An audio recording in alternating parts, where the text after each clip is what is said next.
Hello and welcome to my leadership vlog 2. For question 1, I'll start by telling you the people I have at my 6 seats and who influenced me the most. So out of those, it would be my mom, my dad, my friend Caleb, my friend Saul, my professor Dr. Bond, and my friend Fabio. So I just told you who was there. Why are they there? So all these people are very important to me in my life. Some professional, some personal, some familiar ties.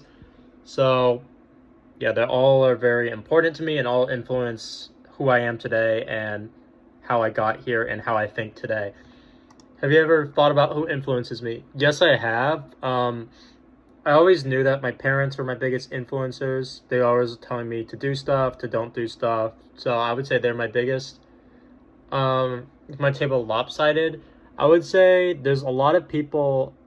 Actually, no, it's pretty even between people that are older and people that are younger with my friends and more of the adults in my life. I would say it's slightly more white, slightly more male dominated. Actually, very male dominated, other than my mom.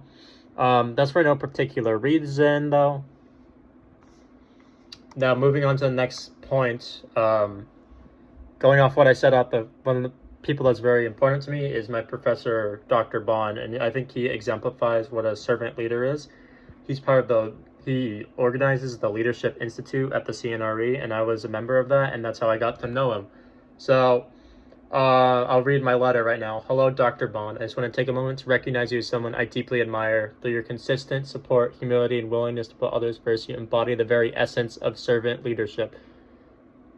Based off the Captain America reading, which obviously he wouldn't know about, but I'm just, paraphrasing. I was reminded that true leaders serve courage, compassion, and selflessness. You lead not from a place of authority, but from a deep commitment to doing what is right and just. You listen, act, and uplift others without expecting recognition. You stay grounded in your values. You're willing to take on a challenge for the good of others. You show me that leadership isn't about titles, it's about impact. You make people feel seen, heard, and valued. In doing so, you inspire others to lead with the same integrity and heart. Thank you for being an example of servant leadership. I hope to carry forward what I've learned to you in my own leadership journey. Thank you for acting as a mentor and reference in my next chapter of life. So yeah, that's that part done. Yeah, so I didn't get to react to it, but I just read it, so there we go. Now, I'm going to compare and contrast my resume and eulogy values. So, I'll start with the comparing. So, as someone that's studying environmental conservation, service is very important to me, and as someone that engages in politics in my free time, service is very important to me. I value service a lot, and service to this world, service to this country. So that would be both my eulogy and my resume. Humor, I value a lot in a workplace. I don't want to work in a workplace where I'm not having any fun doing what I'm doing. But I also want to be known as someone that, had a good time at my eulogy. Resilience, I consider myself someone that's resilient, especially in this last year. I've gone through a lot, so that would definitely, be something I could put on my resume and, in my eulogy.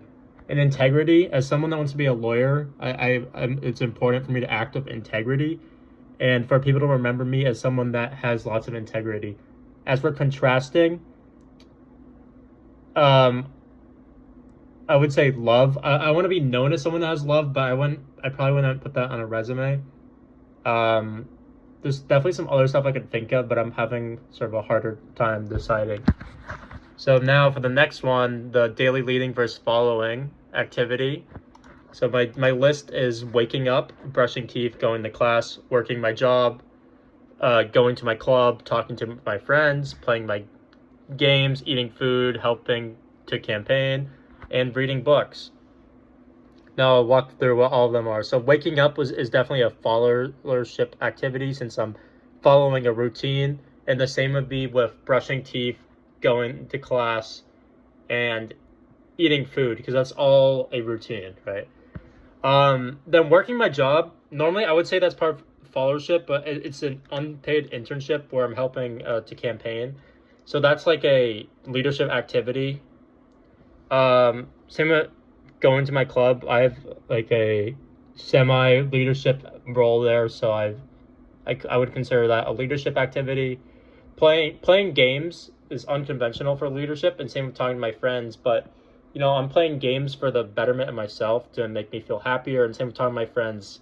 I'm taking time in my day to um, interact with others and help them basically. And then helping campaign. It's pretty self-explanatory, but that's a leadership activity because I'm willingly putting myself out there to help someone win an election. And lastly, reading books. I'm reading books to help better myself, help learn something. So that I would consider that a leadership activity. As for the last part, the systems thinking, the main systems I would consider myself part of is the educational system, the political system, the gaming system, and social system. Um, and the educational system includes classes, professors, academic expectations and grading. Political system includes campaign involvement, advocacy spaces, voter engagement. Gaming system involves rules, teamwork, strategy, and online etiquette. And social system involve friendship, group dynamics, and communication styles. I'll navigate these systems by adapting my communication style depending on where I am, prioritizing tasks and time management to meet expectations across different systems, reading the room to understand the group dynamics and choosing when to lead and follow, learning rules, understanding the structure, and lastly, building relationships. By connecting with other people, I can understand what each system values. Thank you for listening to my blog. Bye-bye.